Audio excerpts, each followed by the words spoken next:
সুস্বাদু কিচেনে সবাইকে স্বাগত। চলে এলাম আজকে একটা নতুন রেসিপি নিয়ে। চলুন তাহলে দেখেন আজকে রেসিপিটি।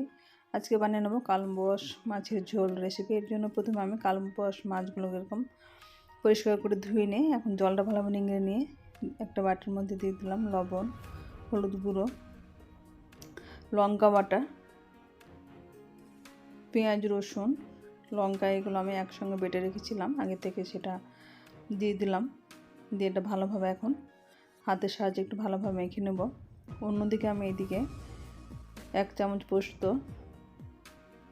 1 চামচ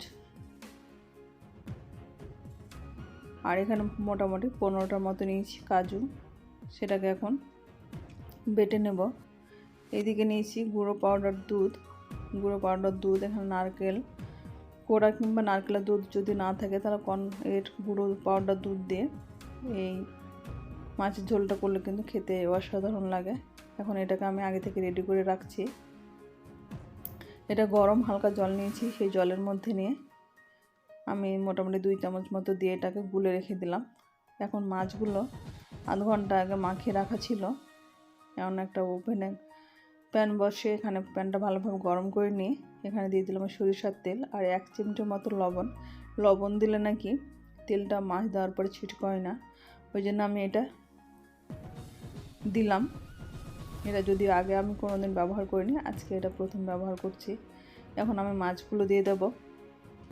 মাছগুলো দেওয়ার পরে কিন্তু সত্যি তেলটা ততটা বেশি ছিটকচ্ছে না, নয়তো গ্যাসের সাইডে তো অনেকটা এটা তেলটা ছিটিয়ে পড়ে।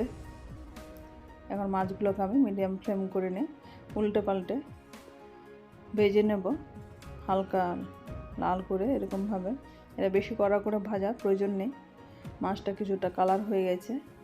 ফুল ফ্লেমে ভাজলে কিন্তু মাছ অনেক সময় উপর দিকটা কালার তাড়াতাড়ি চেঞ্জ হয়ে যায়, পোড়া হয়ে যায় এবং ভিতর দিকটা হয় না। এরকম মিডিয়াম ফ্লেমে মাছ ভাজলে কিন্তু মাছটা উপর থেকে কালারটা বেশ সুন্দর হয় এবং ভিতর থেকে সেদ্ধ হয়ে ভাজা ভাব হয়ে যায়। এখন মাছটা এমন সবগুলো এরকমভাবে উল্টে পাল্টে আমি ভেজে নেব। একবার এটা মাছ দিয়ে, যেহেতু এটা ছোটো প্যান আছে, আমি 2বারে মাছগুলোকে ভেজে নিচ্ছি। এরকমভাবে মাছগুলো সব ভেজে নেব। অন্যদিকে ওভেনে একটা কড়াই বসিয়ে কড়াইটা ভালোভাবে গরম করে নিয়েছি। কড়াইটাতে এখন সরিষার তেল দিয়ে দেবো। সরিষার তেল দেওয়া হয়ে গেছে। আর তেলটা ভালোভাবে গরম করে নিয়ে এখানে আগে থেকে আমি কিছু মশলা রেডি করে রেখেছিলাম, সেটা এখন দিয়ে দিচ্ছি। 1/2 চামচের কম দিয়ে দিলাম গোটা জিরে। এখানে গোটা জিরে দিলে তেলের মধ্যে কয়েক সেকেন্ড ভেজে নিলে এখানে কিন্তু তরকারির টেস্টটা আলাদা হয়ে যায়। অনেক তরকারিতে আবার কালো জিরে দেওয়া যায়, কালো জিরে টেস্টটা বেশ ভালো হয়ে যায়। এখন তেলের মধ্যে আমি 1/2 চামচ মতো হলুদ গুঁড়ো দিয়ে দিলাম, তাহলে এখন তরকারির কালারটা বেশ সুন্দর আসে। আর আগে থেকে এখানে আমি পেঁয়াজ, রসুন এগুলো আগে থেকে বেটে রেখেছিলাম, সেটা এখন দিয়ে দিলাম। এখানে মোটামুটি 1 বাটি মতো পেঁয়াজ বাটা ছোটো বাটির দিয়ে দিলাম। পেঁয়াজ বাটাটা দিয়ে এখন অল্প পরিমাণ লবণ দিচ্ছি যাতে মশলাটা ভালোভাবে কষা হয়। কিন্তু মাছে আগে থেকে আমার লবণ দেওয়া আছে, তাই হিসেব মতো এখানে যতটা ঝোল করবে সেই হিসাবে দেব। আর দিয়ে দিচ্ছি লাল লঙ্কা বাটা।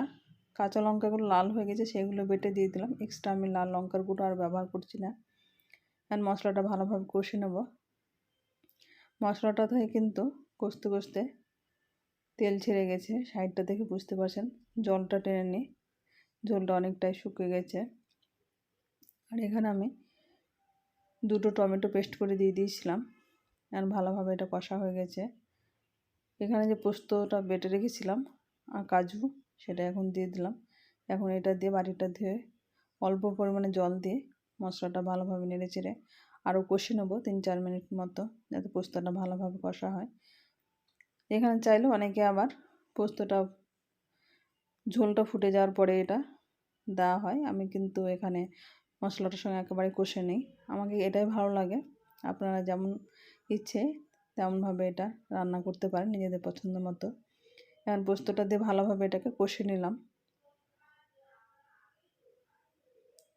ঢাকনা দিয়ে এখানে আমি ঝোলের পরিমাণ মতো জল দিয়ে এটাকে ফুটিয়ে নিয়েছি। ঝোলের পরিমাণটা আপনারা যতটা করবেন, সেই হিসাবে জলটা ব্যবহার করবেন। আমি এরকমভাবে 1 1/2 গ্লাস জল দিয়ে এটাকে ফুটিয়ে নিয়েছি। 1 1/2 গ্লাস জল দিয়ে এটাকে ফুটিয়ে নিয়ে এখন 2 মিনিট মতো ঢাকনা দিয়ে হাফ প্লেটের মতো জল দিয়েছিলাম। এখন ঝোলটা ভালোভাবে ফুটে গেছে। এখন সব যেগুলো মাছ ভাজা আছে সেই মাছগুলো দিয়ে ঢাকা দিয়ে রেখে দেবো। মাছটা ভালোভাবে ঝোলের মধ্যে সেট করে দিচ্ছি। দিয়ে এখন ঢাকা দিয়ে মাছটাকে মোটামুটি মিডিয়াম ফ্লেমে 4 থেকে 5 মিনিট ফুটতে দেব। 4 থেকে 5 মিনিট পরে কিন্তু ঝোলটা অনেকটাই টেনে গেছে। যেহেতু পোস্ত কাজু বাটা দেওয়া আছে, ঝোলটা অনেকটাই ঘন হয়ে গেছে, দেখতে বেশ ভালো লাগছে। এখন এরকম গরম গরম ভাতে সার্ভ করার জন্য একটা প্লেটের মধ্যে উঠিয়ে নিলাম। আমার রেসিপিটি কেমন লাগলো আপনারা অবশ্যই কমেন্ট বক্সে কমেন্ট করবেন। আমার চ্যানেল নতুন বন্ধু হয়ে থাকেন তাহলে সাবস্ক্রাইব করে পাশে থাকার অনুরোধ রইল।